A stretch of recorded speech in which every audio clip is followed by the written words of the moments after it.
बोलिए शंकर भगवान की जय, बोलिए हनुमंत लाल की जय। बंधुओं, प्रभु का संकेत मिला, चलिए लंका पर अब चढ़ाई करी जाएगी। इधर जैसे ही प्रभु का संकेत हुआ तो सारे शकुन ही शकुन होने लगे, हर तरफ से शकुन जो होने थे।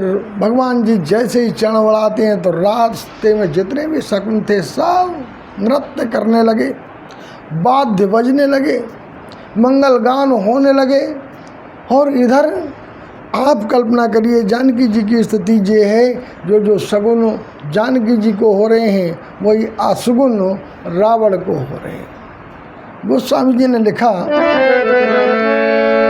जोई जोई शगुन जानकी होई, अशगुन भयो रावण नहीं सोई। जो जानकी जी को शगुन हो रहे हैं वही अशगुन रावण को हो रहे हैं। और आज बहुत दिन के बाद रावण अपनी जो मंत्री थे उनके साथ राज्यसभा में बैठा हुआ है। सारी राज्यसभा में शोक हो रहा है, ना कोई रात को सोता है राक्षस, ना दिन में भूख लग रही है, ऐसी दशा हो गई। सब सोच रहे हैं कि जो एक सेवक आया था उसने तो इतना तहलका मचाया है, अब स्वामी आएगा तो क्या स्थिति होगी। सारे राक्षस घबराए हुए हैं। उसी समय मंदोदरी आती है, रावण को बहुत प्रकार से समझाती है, अरे जानकी जी को वापस दे दो, सीता को वापस दे दो। नहीं मानता है। राज्यसभा में बैठे हुए मालवंत ने कहा, इसके मामा थे, नाना थे मालवंत, रावण के नाना, इसकी सेना में मंत्री भी थे, इसके जो था शासन उसमें मंत्री भी थे। उन्होंने मालवंत बूढ़े थे, बोले कहने को तो बेटे तू मेरे बेटे जैसा है, मगर मैं तुझे सुझाव देता हूँ क्योंकि तू मेरा राजा भी है, मैं क्या सुझाव दे सकता हूँ, फिर भी मेरी बात मान बेटे। जानकी जी को तू राम को वापस दे दे, इसी में तेरी भलाई है और लंका की भलाई है। इसने मालवंत को डांट दिया। मालवंत चुप हो गए, शांत हो गए बेचारे, करते क्या। उसी समय में विभीषण आ गए, कहने लगे भैया ठीक ही तो कह रहे हैं नाना जी, अरे आप जानकी जी को वापस दे दो। रावण ने कहा, अरे दुष्ट, अरे तेरी ही सलाह से तो मेरे सारे काम बिगड़े हैं, तेरी सलाह नहीं मानता तो मेरी लंका नहीं जलती, मेरा बेटा अक्षय कुमार नहीं मरता, मेरी लंका तहस नहस नहीं होती। ये सब तेरे ही कर्म है, तूने ही सब कराया है। जा दुष्ट, तू मेरे दुश्मन से मिला हुआ है, चला जा यहाँ से, मेरी नज़रों से ओट हो जा। एक लात मारी, विभीषण तो चरणों में पड़ गया रावण के। कहने लगा भैया कोई बात नहीं, आप तो पिता के समान हैं, बड़े भाई हैं, आपने लात मार दी कोई बात नहीं, मगर मेरा फिर से आपसे यही निवेदन है कि आप जानकी जी को प्रभु राम को वापस कर दो, यही इसी में भलाई है। और विभीषण ने कहा भैया सुमति कुमत सबके उरी रगई, नाथ पुराण निगम रस कगई। सुमत कुमत सबके उरी रगई, नाथ पुराण निगम सब कगई। देखिए सब लोग समझ रहे होंगे रावण कोई सामान्य नहीं है, बहुत पढ़ा लिखा विद्वान है। 4 वेद, 6 शास्त्र, 18 पुराण, उपनिषद, जितना ज्ञान और विज्ञान है सबका भंडार उसके पास गए। पूजा पाठ में भी कम नहीं है, यज्ञ भी करता है, दान भी करता है, सब कुछ करता है। तो उसके बाद भी, सब कुछ होने के बाद भी उसके अंदर संस्कार नहीं है। जीवन में आपके पास ज्ञान कितना भी है, बहुत बहुत बड़ी डिग्रियां ले लीजिए, बहुत बहुत बड़े आप काम कर दीजिए, मगर आपके संस्कार नहीं है तो वो एक दिन ऐसे पहाड़ पे ले जाके नीचे ढकेल देंगे कि आप ना उठने के रहोगे, ना भागने के रहोगे, ना चलने के रहोगे, ना फिरने के रहोगे, सीधे कोमा में, सीधे कोमा में। ना किसी से बात कर सकते, ना बोल सकते, ना कुछ कह सकते। क्या कठिनाई भोग रहे हैं, क्या कष्ट भोग रहे हैं, कुछ पता नहीं चलेगा। इसलिए जीवन में संस्कारों की बहुत ज़रूरत है। और संस्कार, ये संस्कारी की तो बात है। रावण को बार बार माल्यवंत जी समझा रहे हैं, मंदोदरी समझा रही है, विभीषण जी समझा रहे हैं, मन में नहीं आ रही है। ये संस्कारों की बात है। और जैसे विभीषण ने कहा, भैया ये सुमति और कुमति ये सभी के पास रहती, कोई दुनिया में ऐसा नहीं है। जब दिन है तो रात भी होगी, रात है तो दिन भी होगा, सुख है तो दुख होगा, सुमति है भी तो कुमति भी आएगी। ये तो विचरण करती रहती हैं, चलती फिरती रहती हैं, और इनके चलने फिरने का स्थान ही मन है, मन से ही ये चलती हैं और ये बदलती रहती हैं। भैया ये हर प्रकार की सुमति, हर प्रकार का हमारे यहाँ पर आनंद, वैभव, सुख, संपत्ति सुमति में रहती है। जहाँ कुमति आ जाती है वहाँ हर प्रकार की विपत्ति हो जाती है।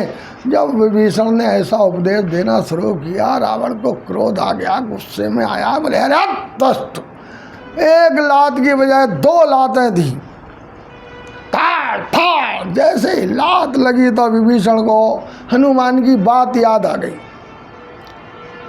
हनुमान ने कहा था, विभीषण जिसको तू भाई मान रहा है, ये तो इसी जन्म का नाता है, मैं तो तेरा जन्म जन्म का भाई हूँ।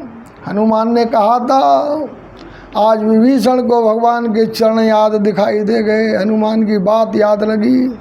और ये घटनाएं, जब तक 2 घटनाएं जीवन में नहीं घटेंगी तब तक व्यक्ति भगवान की ओर बढ़ता ही नहीं। भगवान की ओर बढ़ने के तो 2 साधन हैं, या तो किसी संसारी की बात लग जाए या किसी संत की बात लगे या संसारी की लात लगे।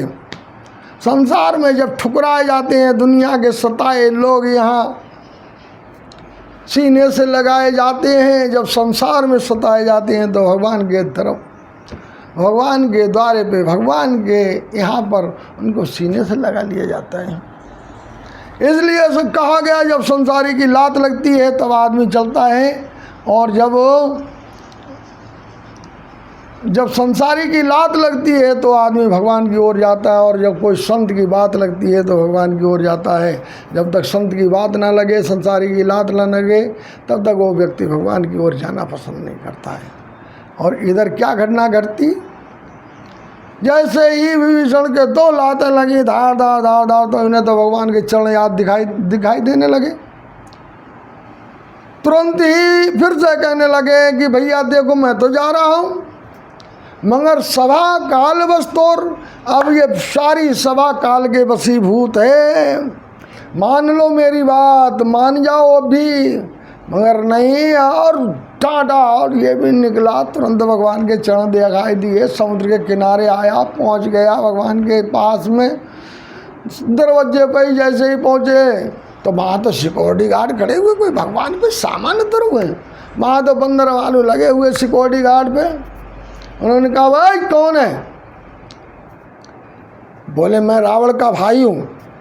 विभीषण बोले अच्छा रावण का भाई, दुश्मन का भाई? अरे खड़ा हो जाए यहीं पे, पहले तलाशी लो इसकी तलाशी ले ली। 1 बार तलाशी, 2 बार तलाशी, फिर खड़ा कर दिया। बोले इधर खड़ा हो जा, जरा हम पूछ के आते हैं, जाना है अंदर नहीं जाना है। पहुंच गए तो भगवान जी के पास। भगवान से कहा कि कोई रावण का एक भाई विभीषण नाम का आया है, वो आपसे मिलना चाहता है। भगवान ने कहा देखो इस समय सेनापति हैं सुग्रीव, और सेनापति से आप आज्ञा ले लीजिए, फिर जो भी होगा। सुग्रीव के पास पहुंच गए। सुग्रीव से कहा भैया एक रावण का भाई विभीषण नाम का कोई व्यक्ति आया हुआ है, वो आपसे मिलना चाहता है, भगवान से मिलना चाहता है। सुग्रीव ने कहा देखो भाई मैं तो आज्ञा दूंगा नहीं, भगवान जो चाहे वो करें, क्योंकि युद्ध का समय है। इस समय रावण भी अनेक प्रकार का, क्योंकि माया भी है, अनेक प्रकार से दूतों को भेज सकता है, यहाँ का भेद लगा लेगा और सारा किया कराया काम, बना बनाया काम विफल हो जाएगा। मैं अनुमति नहीं देता हूँ। फिर से पहुँच गए भगवान जी के पास। तो भगवान जी ने कहा सुग्रीव क्या कह रहा है? सुग्रीव कह रहा है कि मैं तो भाई उस पर भरोसा कर नहीं सकता, पता नहीं कौन माया भी है। तो भगवान ने कहा सुग्रीव देख, ना तुझे अपने पे भरोसा है ना मुझे अपने पे भरोसा है। पहली बार जब मैं तुझे मिला था तब भी तूने मेरे बारे में भी यही सोचा था कि पता नहीं कौन है, और परीक्षा लेने के लिए हनुमान जी को ब्राह्मण के वेश में भेजा था। मगर चलो कोई बात नहीं, ना तुझे भरोसा ना मुझे भरोसा। एक बार हनुमान जी तो लंका में गए हुए हैं ना, लंका जी तो अभी तो गए ही हैं, अभी मिल के आए हैं, देख के आए हैं। पूछ लेते हैं हनुमान जी से कि क्या बुलाया जा नहीं बुलाया जा। ठीक है, अच्छा है। हनुमान जी को बुलाया गया। बोले विभीषण नाम का कोई व्यक्ति लंका से आया है मिलने के लिए। हनुमान जी ने सुना विभीषण, बोले प्रभु क्या चाहता है वो? बोले वो मिलना चाहता है। बोले भाई कोई आपसे अपनी राजनीतिक समस्या समाधान के लिए नहीं आया है, वो तो खुद मंत्री है और रावण का भाई भी है, और वो आपसे मिलने आया है तो आपकी समस्या का समाधान करने के लिए आया है, अपने भव सागर से पार होने के लिए आया है। उसे तुरंत बुलाओ, खड़ा खड़ा थक गया होगा। इधर विभीषण को बुलाया गया। विभीषण को आते ही भगवान ने गले से लगा दिया और बिठाला। बोले लंकेश, अरे लंका का राजा बना दिया। तुरंत ही समुद्र से जल मंगाया और वहीं से तिलक किया। अस्के राम तिलकते ही सारा जल छिड़क दिया। सुमन वृष्ट नभ भई अपारा, तुरंत आकाश से पुष्पों की वर्षा होने लगी। जय हो जय हो जय हो। अरे भगवान जब देते हैं तो बिना सोचे विचारे देते हैं, भगवान कभी सोचते नहीं। अरे सोचेगा तो जो जिसके पास देने के लिए है ही नहीं, और जिसके पास देने के लिए सब कुछ गए वो क्या सोचेगा? जो मांगोगे वो मिलेगा। भगवान के यहाँ तो कोई कमी नहीं, मगर विभीषण भी शरणागति होकर आया है। विभीषण कोई सामान्य शरणागति में नहीं आया बंधुओं। क्या कहने लगा, और श्रवण सुजस सुनि आयो हूँ, प्रभु भंजन भवभीर, और त्राग त्रागी आरती घरन, शरण सुखद रघुवीर। हर प्रकार से शरणागति हो गया। प्रभु मैं आपकी शरण में आ गया हूँ, आप जो चाहे वो करिए। भगवान ने उसे लंकेश लंका का राजा बना दिया। सुग्रीव ने पूछ ही लिया, बहुत देर से सोच ही रहा था, मगर बड़ी हिम्मत करके पूछने लगा, प्रभु आपने इसे लंका का राजा बना दिया, अभी तो युद्ध नहीं हुआ, अभी तो कुछ आप जीते नहीं, और आपने लंका का राजा बना दिया। भगवान ने कहा सुग्रीव मैं जब देता हूँ तो बिना विचार के देता हूँ, जो चाहूँ वो दे देता हूँ। मैं कभी विचार ही नहीं करता हूँ मैं देते हुए क्या दे रहा हूँ, मगर वो ही देता हूँ जिसको जिसकी इच्छा होती है, और मैं जिसको दे देता हूँ। चिंता क्यों करता है? और तू क्यों घबरा रहे हैं? अरे मैंने तुझे राजा बनाया था बाली को मारने के बाद, तो बाली का पुत्र भी था अंगद, मैं उसे राजा बना देता। मगर तब तो तूने नहीं कहा था कि मुझे राजा क्यों बना रहे हो, अंगद को क्यों नहीं बनाते हो? बोले महाराज मैं इसलिए नहीं कह रहा हूँ प्रभु, मैं तो इसलिए कह रहा हूँ कहीं ऊंच नीच होगी, अभी तो युद्ध हुआ नहीं है, कहीं 19-20 हो गई, कहीं हार भी गए आप हो तो फिर क्या करोगे? तो भगवान ने कहा सुग्रीव मैं ये जानता हूँ मेरा भाई भरत मैं उससे कह दूंगा मेरे भाई लक्ष्मण, मेरा भाई शत्रुघ्न, मैं कह दूंगा कि अब इसको लंका का जो मैंने लंकेश बनाया, लंका का राजा मैं हार गया, तो अयोध्या का राजा बना देते हैं, हम सब लोग इसकी सेवा में लग जाएंगे, तो मेरे भाई मना नहीं कर सकते। ये है संस्कार। इतना बड़ा भरोसा अगर हम पे है, हमें है अपने भाइयों पे है, हमें अपने परिवार पे है, ये कि मैं ये जो कहूँगा ये होगा, तो फिर उससे कोई रोक ही नहीं सकता। उसका तो यश फैलना ही फैलना है।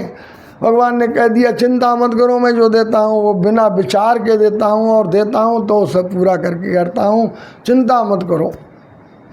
और इधर जब विभीषण आ गया, प्रभु ने यहाँ क्या किया कि विभीषण से पूछा, भैया अब ये हमें बताओ कि हम ये समुद्र को 400 कोस का समुद्र गए, इसको अपनी सेना को लेकर कैसे जाएंगे?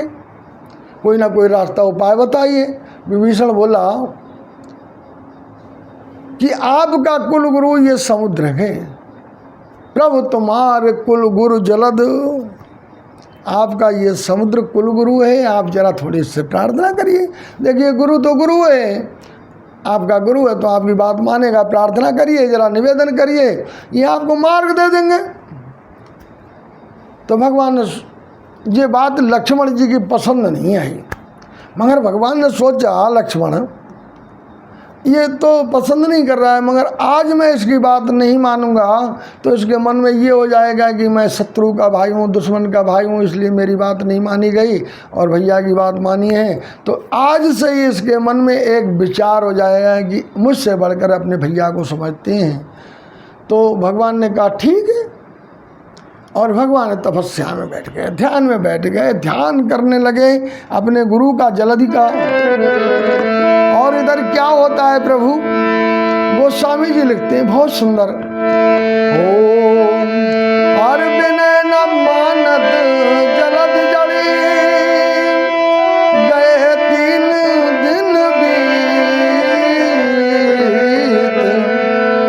बोले राम सको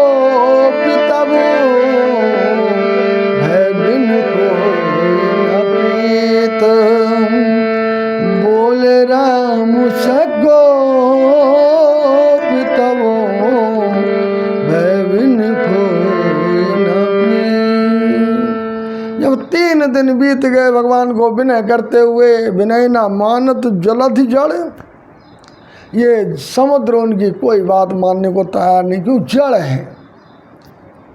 गए 3 दिन बीत गए तो भगवान को क्रोध आ गया, बोले राम सकोप, तब क्रोध करके बोले कि बिना भय के प्रीति नहीं होती है, प्रीति भी भय से होती है।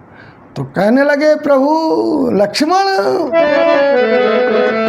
अरे लक्ष्मण बान सरासन आनु, लक्ष्मण बान सरासन आनु, ले आओ मेरा धनुष बाण लक्ष्मण। और कहने लगे अरे सोखों बारिध बिसिक कृषानु, सोखों बारिध। और बहुत बड़ी बात कह दी प्रभु ने, क्या कहा लक्ष्मण, सठ सन बिनाए और कुटिल सन प्रीति, और सठ सन बिनाए कुटिल सन प्रीति, सही जी कृपन सन सुंदर नीति, सही जी कृपन सन। क्या कहा भैया, 60 सन विनय। अगर आप दुष्ट के साथ विनय करते रहोगे, हाथ जोड़ते रहोगे तो मानेगा नहीं। 60 सन विनय, कुटिल सन प्रीति, और जो आपके पीछे भी छुरा घोंसने को तैयार है उससे आप मित्रता करने की कोशिश करोगे तो नहीं हो पाएगी। 60 सन विनय कुटिल सन प्रीति, सहज कृपन सन सुंदर नीति।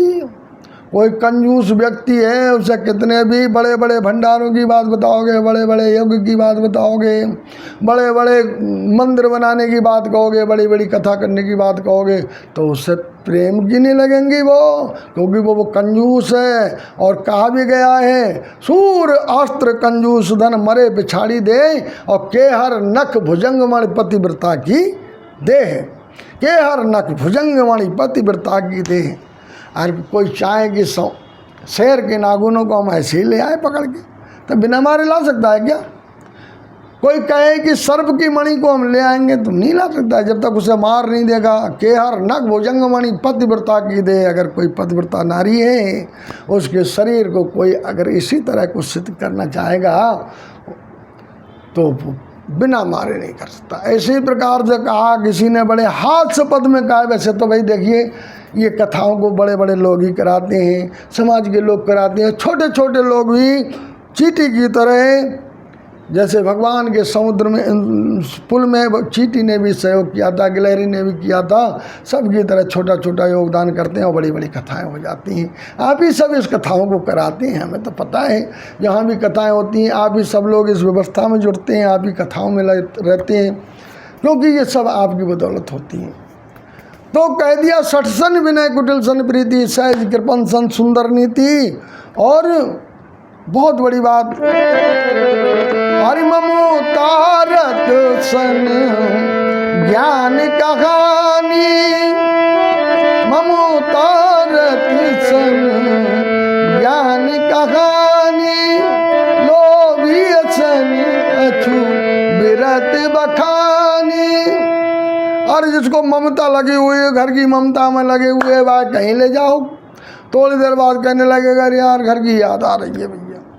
घर चलते बालक याद कर रहे होंगे, वो खेती सूखी पड़ी होगी, ये परेशानी होगी, वो परेशानी। तो कहीं भी ले जाओगे, अगर ममता घर में लगी हुई है तो फिर आपका मन कहीं दुनिया में नहीं लगेगा। ममता तो भगवान के चरणों में। और वो भी व्यक्ति जब 60 के ऊपर पहुंच जाए तो उससे पूरी ममता भगवान के चरणों में लगन। आप घर में ही रहो, कोई ज़रूरी नहीं है कि आप कहीं तीर्थ में जाओ। घर छोड़ के मत जाओ कहीं, तीर्थों में भजन नहीं होता है। तीर्थों में भक्ति तो है, मगर तीर्थों की भक्ति संतों को मिलती है, गृहस्थों को नहीं मिलती है। गृहस्थ को तो अपने घर में, क्योंकि गृहस्थ के माता पिता ही उसका धर्म है, माता पिता की सेवा उसका धर्म है। अपने घर में करिए माता पिता की सेवा, अपने बच्चों की पूरी सुरक्षा करिए, देखभाल करिए, पत्नी का पूरा संरक्षण करिए, हर प्रकार के सुखों से परिपूरित रखिए। घर में करिए और घर में ही भजन करिए। अभी तक आप आधा घंटा कर देते तो आप जब उम्र के अनुसार समय को बढ़ा दीजिए, 2 घंटा कर दीजिए, 3 घंटा कर दीजिए। समय घर में रहिए, परिवार के साथ रहिए, दान करिए, ध्यान करिए, तप करिए, जो भी चाहे वो करिए, घर में करिए। और इधर भगवान ने इस तरह से जब कहा, बोले लक्ष्मण लाओ मेरा बाण लेके आओ, मैं इसे अभी सुखाता हूँ। जैसे ही भगवान का सारंग आया, भगवान ने बाण को चढ़ाया, वैसे ही समुद्र अपनी पत्नियों के साथ आगे खड़ा हो गया, हाथ में थाल, सोने का थाल लेके, कनक थार भर मनगन नाना, विप्र रूप आयो तजमाना। अभिमान त्याग दिया बिल्कुल, क्योंकि अभी तक अहंकार में था, तभी तो निकल के नहीं आया था। आदमी पे जब तक किसी का बहुत बड़ा दबाव नहीं होता, देखिए शक्ति संगे शक्ति कलो युगो, कलयुग में तो कहा गया है कि शक्ति संगठन में है। आपका संगठन जितना मजबूत है, उतना ही समाज में, उतने ही आप विख्यात होंगे, उतना ही आपका यश होगा, उतने ही लोग आपकी बात मानने वाले होंगे। संगे शक्ति कलयुगो। और इधर होता क्या, जब रावण बात नहीं मानता है, सुग्रीव से पूरी योजना बनवाई गई, विभीषण ने कह दिया है कि मार्ग समुद्र से ले लीजिए। समुद्र तैयार नहीं हुआ, भगवान ने अपना बाण छोड़ा, क्रोधित होकर बाण को तैयार छोड़ा नहीं, सरसंधान किया, उसको जैसे ही चढ़ाया, उसी समय समुद्र अपनी पत्नियों के साथ हाथ जोड़कर आ गया, थाल लेके आया, कहने लगा महाराज आप चाहे जिलाओ या जलाओ, आप मालिक हैं, आपके हाथ में सब कुछ है। आप जिंदा भी कर सकते हो, आप जला भी सकते हो, सुखा भी सकते हो, मगर आपको जलाने में आपके नाम का कोई अस्तित्व नहीं रहेगा। आप तो मर्यादा को पालन करने वाले हैं, हमेशा दीनों पर दया करने वाले हैं। मैं आपके सामने दीन होकर खड़ा हुआ हूँ प्रभु, अब आप रक्षा करिए, आप जीवन दान दीजिए। अब मैं आपको विनय करता हूँ, भगवान आप जिलाइए। और इधर इसको पूछने लगे भगवान कि समुद्र हमें एक उपाय बताइए, देखिए हम आपको छोड़ देते हैं, कोई बात नहीं, हम इसको समुद्र को पार कैसे करेंगे। अच्छा 400 कोस का योजन है, सेना को भी ले जाना है, बंदर भालू हमारे साथ में रीछ सब हैं, ये तो सब हुर गुर गुर करने वाले हैं, कैसे पार करेंगे। तो समुद्र कहने लगा प्रभु आपकी सेना में नल और नील नाम के 2 बंदर हैं, उनको आप बुला लीजिए, वो जैसे ही उठा के लाएंगे, जो पत्थर उठा के लाएंगे वो इसमें तैर जाएगा, पुल बनता चला जाएगा। जो भी पत्थर नल और नील उठा देंगे, और किसी के हाथ में तुम्हारे हाथ से नल नील गया और इधर से नल नील को बुलाया गया, पुल की तैयारी हुई और हनुमान जी बीच में बैठ गए, इधर से नल और इधर से नील। हनुमान जी को थमाते, हनुमान जी उन्हें दोनों को मिलाते, जहाँ रखते वहीं पर तैरने लगता था। इधर नल और नील पत्थर लेके आ रहे हैं, हनुमान जी उसे मिलाते जा रहे हैं। जब पुल बन के तैयार हो गया तो भगवान से कहा प्रभु पुल बन के तैयार हो गया। बोले पुल बन के तैयार हो गया तो ठीक है, तो मैं पहले पुल पे चढ़ने से पहले भगवान शिव की पूजा करूँगा, वो मेरे आराध्य देव हैं। शिव के समान मुझे इस दुनिया में कोई प्रिय नहीं है, मुझे शिव मेरे आराध्य हैं, पहले उनका। भगवान गए समुद्र के किनारे, एक बालू को इकट्ठा किया और बालू से शिवलिंग बनाया। सुमन वृष्टि हुई, आकाश से वृष्टि होने, और कहने लगे भैया ये जो मैंने शिवलिंग बनाया है इसकी विशेषता क्या होगी। जो यहाँ से मैंने रामेश्वर में बनाया है और गंगोत्री से उत्तर, बिल्कुल उत्तर भारत में गंगोत्री, उत्तराखंड में गंगोत्री है, वहाँ से जल लेकर आएगा और यहाँ जो चढ़ाएगा वो 100 युगों तक मेरे धाम में निवास करेगा। 100 युग परम पद पावा मेरे धाम में रहेगा। इतनी बड़ी मैं आपको ये आज घोषणा करता हूँ, भगवान ने कहा। और भगवान ने बनाया भी केवल एक मंदिर है, वो भी रामेश्वरम का मंदिर बनवाया है, और वो हमारे 4 धामों में से एक धाम भी है, बहुत पवित्र तीर्थ है। जब भी मौका मिले तो दर्शन करना चाहिए, क्योंकि रामेश्वर कोई सामान्य नहीं है। यहाँ पर भगवान ने समुद्र पर पुल की स्थापना जब हो गई तो शिवलिंग का उन्होंने वहाँ पर बनाकर और उसकी स्थापना की है। और भगवान अब लंका पर चढ़ाई करने की तैयारी करेंगे। बोलिए शंकर भगवान की जय।